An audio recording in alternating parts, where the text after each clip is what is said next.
Hi guys, I'm Eloise. I'm the clinical trial coordinator for PRESTO.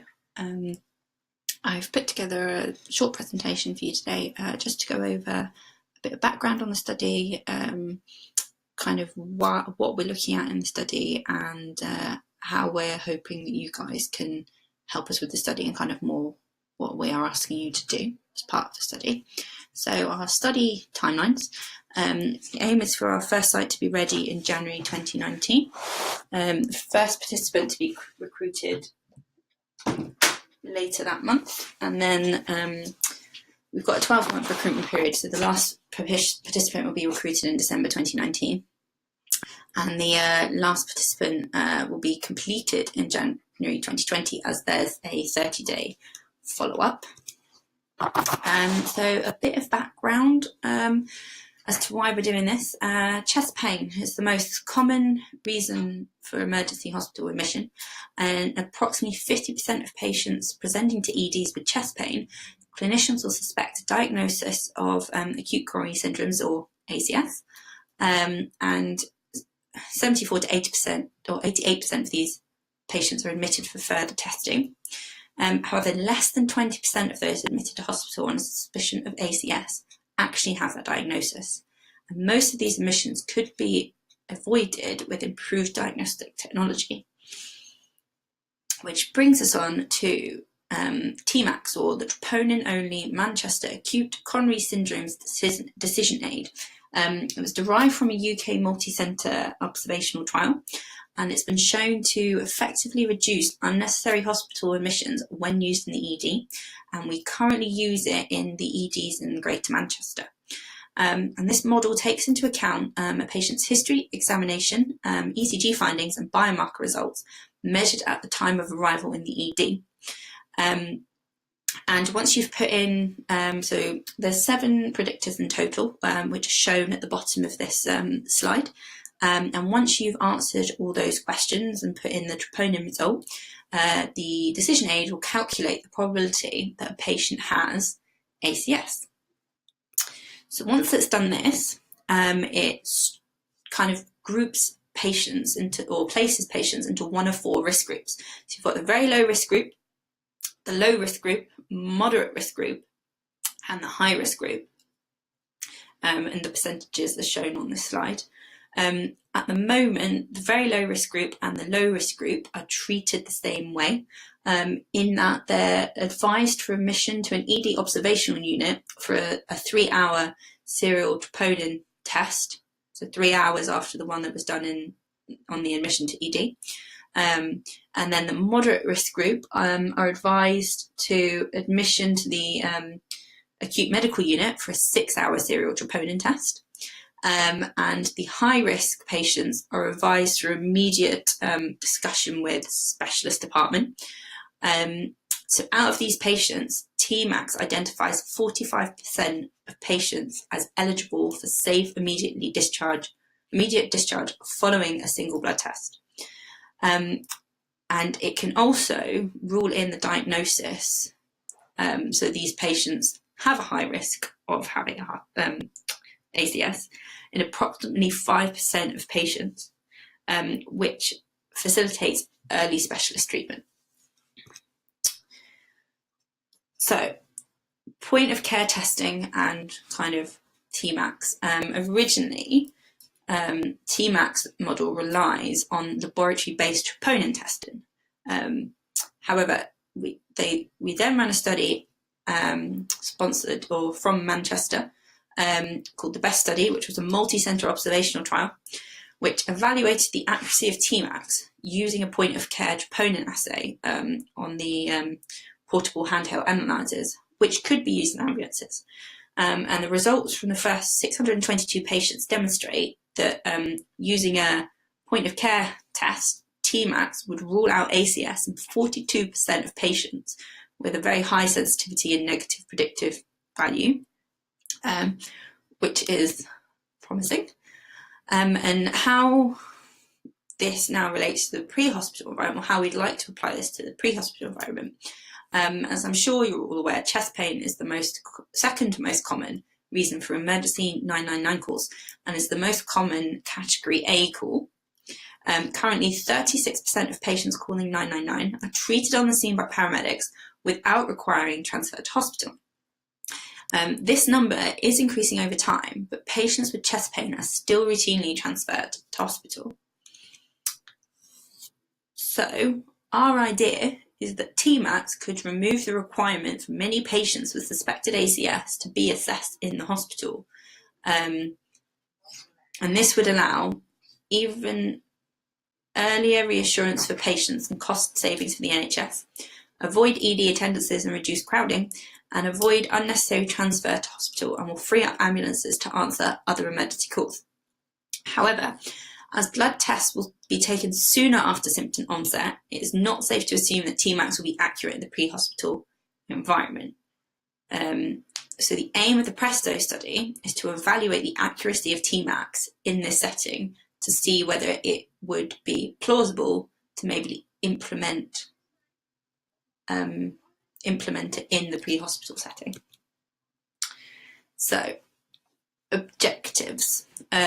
So our main objective for the PRESTO study is to determine if the testing for troponin in the pre-hospital settings using a point of care device in patients suspected of having a heart attack can enable accurate identification of A, patients who have not had a heart attack or are not having a heart attack and therefore do not need to be taken to hospital, and B, patients who do have a heart attack or who are having a heart attack and therefore need to be given early treatment in the pre-hospital environment for their condition.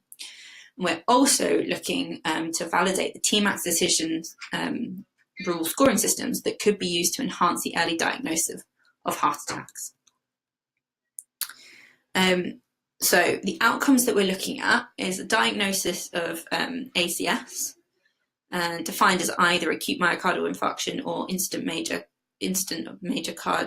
adverse cardiac events. And then our secondary outcomes are a prevalent acute myocardial infarction or final diagnoses of all patients. So this slide is just showing our study design, and it's split into two sections. So we've got the pre-hospital environment, which is the part that you guys are helping us with, and then we've got the hospital environment, which is where the local research nurses at the hospital that the patient is transferred to will be doing. So we're just going to be focusing on this top half in the green box. So the idea of the study is that a paramedic will respond to a call of a patient with chest pain, and after the patient's been transferred to the ambulance and has received standard care, the paramedic will then assess eligibility of the patient for PRESTO and discuss the study with the patient. If the patient is happy to proceed with the study, the paramedic will then obtain verbal consent and take the first blood sample, and then the patient will be transferred to hospital where the local research team will take over. So recruitment-wise, per ambulance station, we're looking to recruit up to 230 participants. We're working with 4 ambulance stations. We're working with Scottish Ambulance Service. We're working with Scottish Ambulance Service, North West Ambulance Service, West Midlands Ambulance Service, and South West Ambulance Service. And as I've already said, start date for recruitment is January 2019, and end date is December 2019. So our inclusion and exclusion criteria. Inclusion criteria, patients have to be over 18 years old, so they have to be adults. They've called 999 for an emergency ambulance because they've experienced pain, discomfort, or pressure in the chest, epigastrium, neck, jaw, or upper limb without an apparent non-cardiac source. And the treating paramedic suspects that these symptoms may be caused by ACS. Exclusion criteria, patients with evidence of STEMI that need emergency specialist treatment, patients in whom an alternative diagnosis is suspected, so anything other than ACS, patients who first experienced symptoms more than 24 hours ago. So the patient needs to have experienced or started to experience symptoms within the last 24 hours. And patients who are unable to provide written informed consent, this is if the patient doesn't have capacity, so if they've got dementia, people can't consent for them, or if there's a language barrier. A patient is potentially eligible for the study if the call to ambulance service comes from a GP who has a patient with suspected ACS. That's absolutely fine. So as long as they meet the rest of the inclusion criteria, it doesn't matter that a GP is called 999 instead of the potential participant. So this slide is actually what we're asking you to do as study paramedics.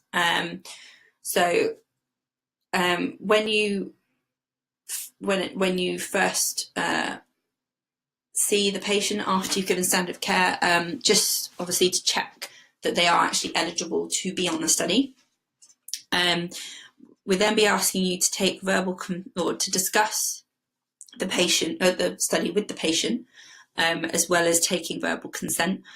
So we will be providing a crib sheet for this, but the two main points are that obviously everything or research is voluntary, so they can choose not to take part at any time, and that all their information will be anonymised. So we as the study team will not know what information belongs to what patient.